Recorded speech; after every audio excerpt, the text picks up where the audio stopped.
everybody, welcome back to this week's episode of Mint Out of the Box. I'm your host, Godfather Toys, the J-Bomb.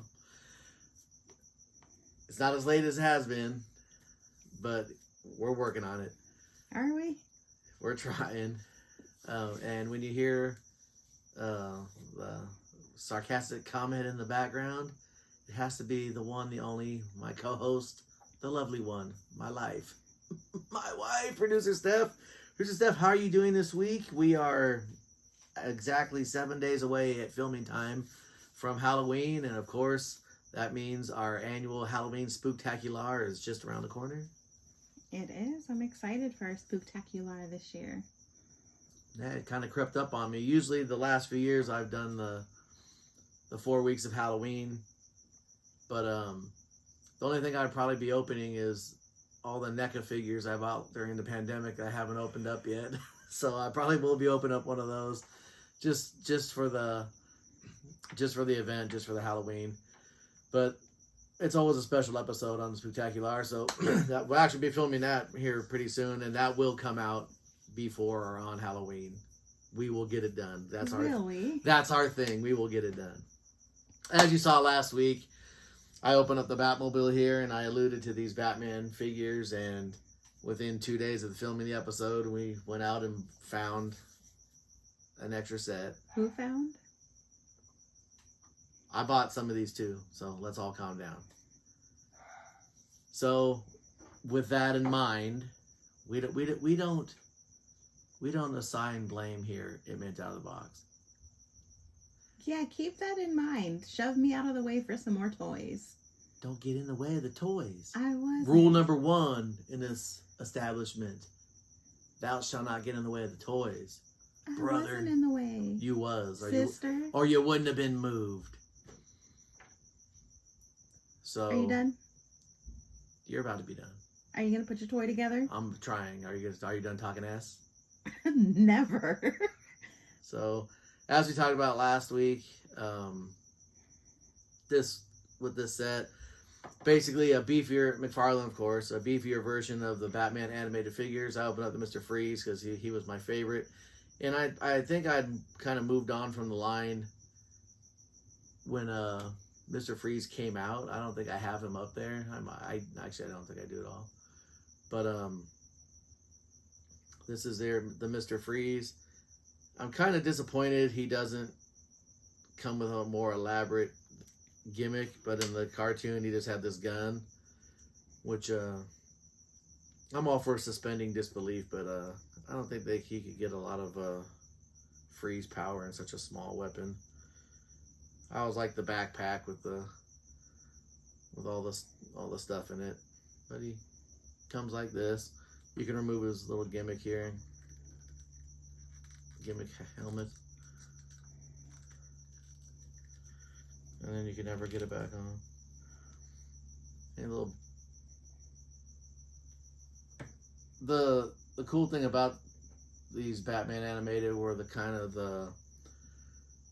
for the time, cartoons had gone pretty detailed, and the Batman animated series was kind of drawn in a style of kind of that noir, 40s, 50s type art. Is kind of reminiscent of the Batman movie that came out with Robert Pattinson. So, and it kind of had a darker feel, like the Batman Returns movie at the time. So the only criticism I have is I opened up Batman, and luckily for me, I left it out. He comes with this flat cloth cape. And I saw that and I was like, man, that stinks, because I really like the hard plastic molded capes. But then I opened up Robin,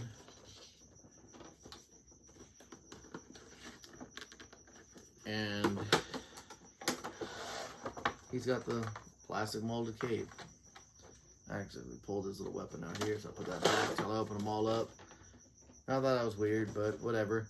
So, like I said, and I think it's also odd that they omitted Joker from the first line, the first wave. With how popular the characters were, we thought Harley Quinn and Joker would have been along with Batman and Robin. But I digress. So another McFarlane Build-A-Figure. We're really hit and miss with these on here on the show, but they helped out this time by attaching the legs and the waist. So as I always do, I will attempt to do the arms first.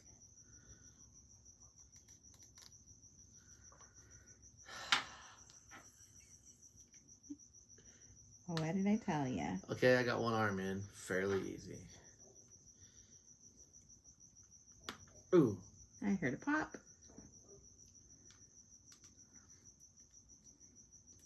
If I can just get the waist in. I heard another pop.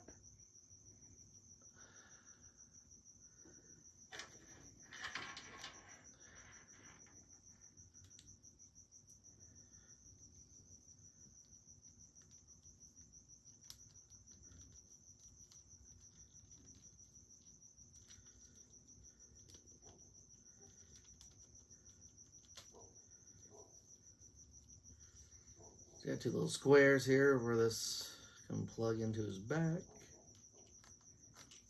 Allegedly. Wouldn't know that would have been the hardest part of it.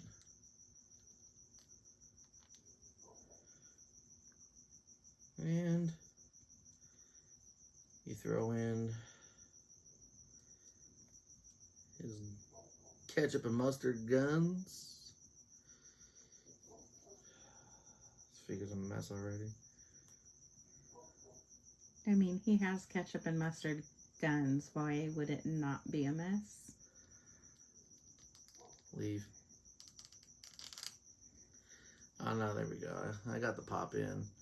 His legs are a little bit loose, so that's an issue.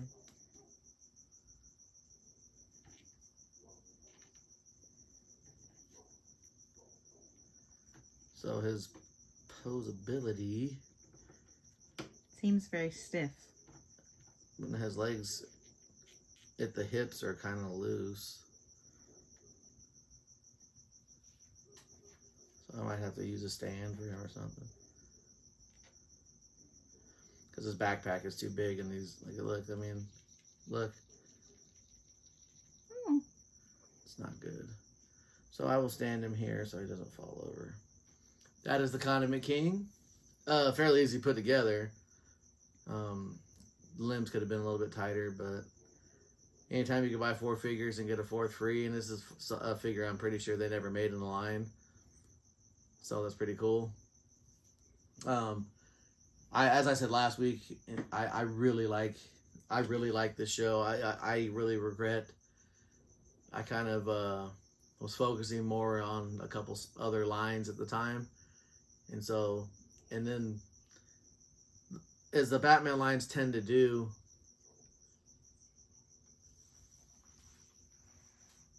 kill it! I'm so scared! Kill it! I need you to do it! Please stand by. As I stand on top of the desk! And that, folks, is the sound of me getting my life back. Everyone's a feminist, so there's a spider on the floor. Write that down, guys. First of all, I've reacted like that from day one. So, kill your own spiders, Godfather. As I was saying, I wish I would have stuck with the line, but as with the Batman lines tend to do, if you stick to however he's drawn on the show, and then you throw a couple color variations on it for over the years, from the comics, other cartoons and stuff, you can get away with it. But then you start getting into the neon colors, the white, the weird greens, the camouflage.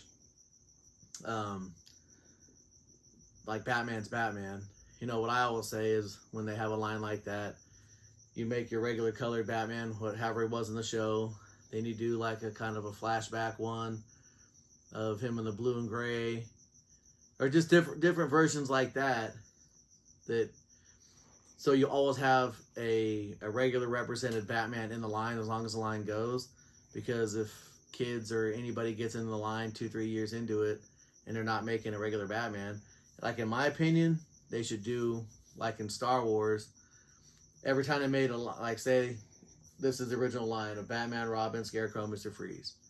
What I would always do is in the next wave, if they make Joker, Harley Quinn, you always include Batman and Robin in the line, even if it's only one per case, so people always have that opportunity to keep getting the main character of it. Then, you know, oh, okay, now we're making Clayface, we're going to make a Killer Croc. Okay, cool. You put those in the case and you put Batman and Robin in there too. So you always have that main character. So it's not like, you know, a kid gets in line 3 years later and he's like, oh, all right, cool, I got this neon green Batman. You know, Batman looks like a crossing guard. So that's just my opinion. I don't know, with McFarlane doing what he's doing, he's, you know, doing different versions from the comic book lines and stuff. I'm kind of referring more to like a cartoon series or an ongoing series for kids. McFarlane's got it made because he can go back. Like I said, he's done the Batman 66. He's done the different Batmans from the different comic book stories. You got the Batman from the movies here.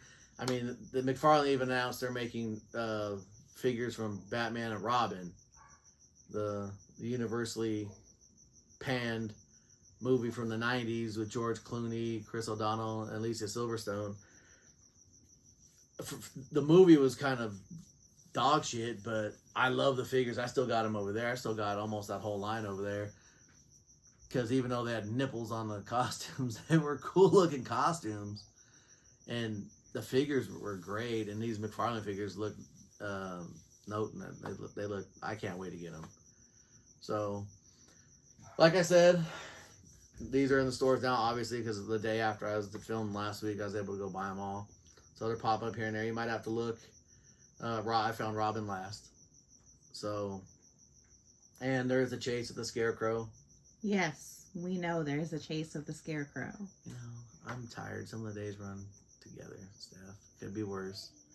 I could be tired from running the streets dealing with hoes. But no, I'm dealing with toys. So be happy. You got to have a job, time, and a place for all this stuff. And I got all that. So be grateful. So, as I said, you got 7 more days of spooky season for Halloween. And like I said, next Tuesday is the actual event. It's always a big deal here. And then we are right into the holiday season. I don't know where this year went. I know I say this every year, and I've said this every year since I started, because as soon as we get through the holidays, we're going to be coming up on my 3-year anniversary, right? Of the show. Yeah. 3 years. I never thought it would go this long. I never thought I'd have so few subscribers. But I enjoy doing this, and so I don't mind. But the holidays are, you know, like I said, next Wednesday, November, it'll be November 1st. The holidays are here, and toys are coming. There's a lot of stuff on deck to come out.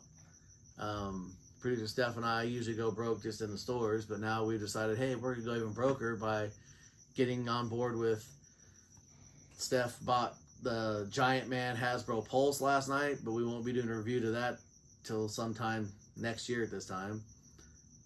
There's a lot of independent wrestling figures that we picked up that I'm really looking forward to reviewing those, because those are going to be some fun episodes.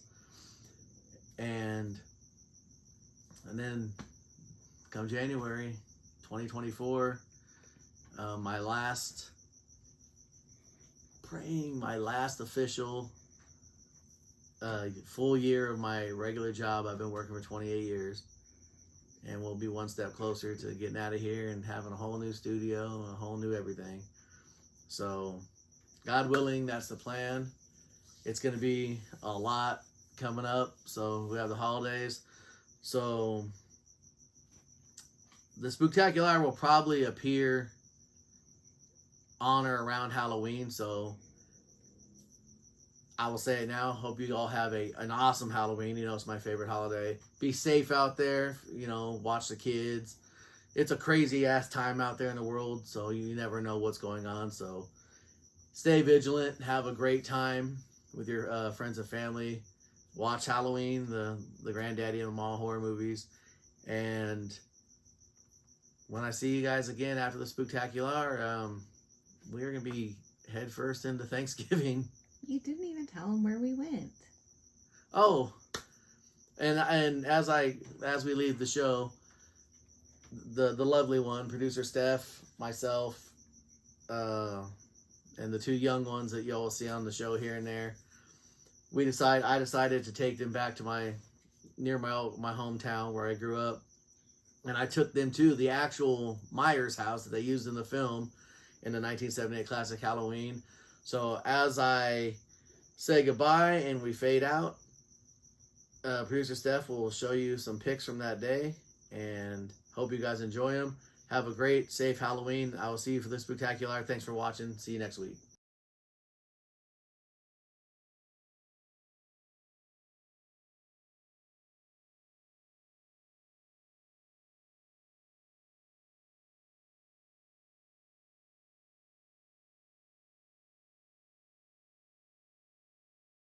Good night.